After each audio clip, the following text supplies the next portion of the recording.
Hola, soy Álvaro Rodríguez y vamos ahora a desarrollar nuestra cápsula número 10, que va a tratar sobre las sociedades. En las cápsulas anteriores explicamos que los emprendimientos en Chile y en general en América Latina son de dos tipos: emprendimientos individuales, emprendimientos colectivos. Trabajamos ya con los emprendimientos individuales, los explicamos y corresponde ahora hablar de los emprendimientos colectivos, que básicamente es hablar de las sociedades, de cómo se constituyen, qué son las sociedades, etcétera.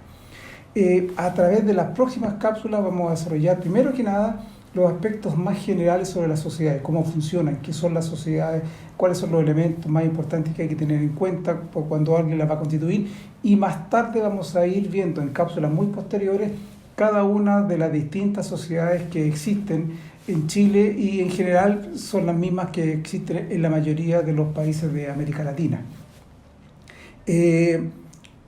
La sociedad está considerada como un contrato entre dos o más personas. Este es un contrato en que generalmente este tipo de sociedades que son de carácter empresarial son solemnes, significa de que son contratos que se hacen por escrito y donde se estipula generalmente entre estas dos o más personas, dependiendo del número de socios, se estipula hacer aporte, poner algo en común, dinero, bienes, trabajo, etcétera, dependiendo del tipo de sociedad, y fijan un negocio, un objeto, un giro, algo a lo que se van a dedicar, y este es un fin lucrativo, tiene que tratarse de actividades que tienen por objeto obtener lucro, hacer negocio, hacer un emprendimiento. Y el otro elemento esencial de este contrato es que estos socios que van a emprender juntos, que se ponen de acuerdo para poner capital en común, la idea es desarrollar un negocio que tenga utilidad y la idea es repartir esa utilidad. Eso es básicamente la estructura de un contrato de sociedad.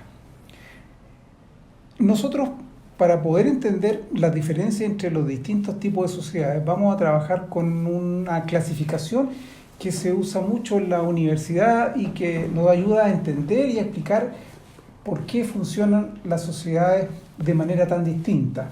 Y esta clasificación se refiere a aquellas que distinguen entre sociedades de personas y sociedades de capital. Las sociedades de personas son aquellas sociedades que, y son las primeras que nacieron, tienen como característica el hecho de que para este tipo de sociedades lo más relevante es la persona del socio. Por lo tanto, aquí cuando vas a constituir una sociedad de personas, lo más importante para ti es definir quién es o quién va a ser tú o tus socios o socias.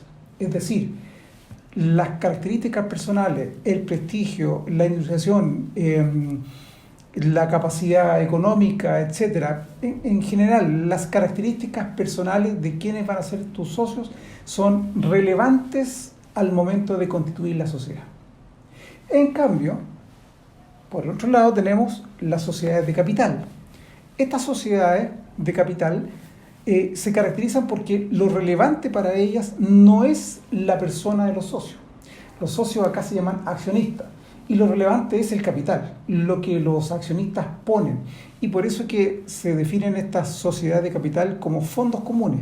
Es decir, son más bien fondos que son administrados por algunas personas y que está suministrado este fondo por distintos accionistas. ¿Quiénes son los accionistas? No interesa, no importa.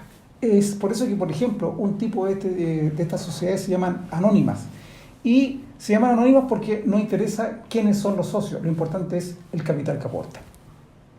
¿Por qué es importante trabajar con esta distinción en las cápsulas que vienen? Porque, por ejemplo, la participación que tú tienes en una sociedad de personas no se puede vender si no están de acuerdo todos los socios. En cambio, tu participación en una sociedad de capital, como por ejemplo en una sociedad anónima, se puede vender libremente. Segundo ejemplo, tu participación en la sociedad de personas no se puede embargar, por lo menos es lo que han dicho los tribunales chilenos. En cambio, las acciones que tú tengas en una sociedad anónima o en una sociedad por acciones se pueden embargar, etcétera. Vamos a ver más adelante las distintas diferencias. Lo importante es que vamos a trabajar entonces con las sociedades de personas y las sociedades anónimas. En Chile, para terminar, hay una sociedad de personas que es la más importante y que es la que vamos a explicar en las cápsulas posteriores, que es la sociedad de responsabilidad limitada. Y sociedad de capital, vamos a trabajar con dos, la sociedad anónima y la sociedad por acciones. Eso es todo, nos vemos el próximo jueves. Que estén bien.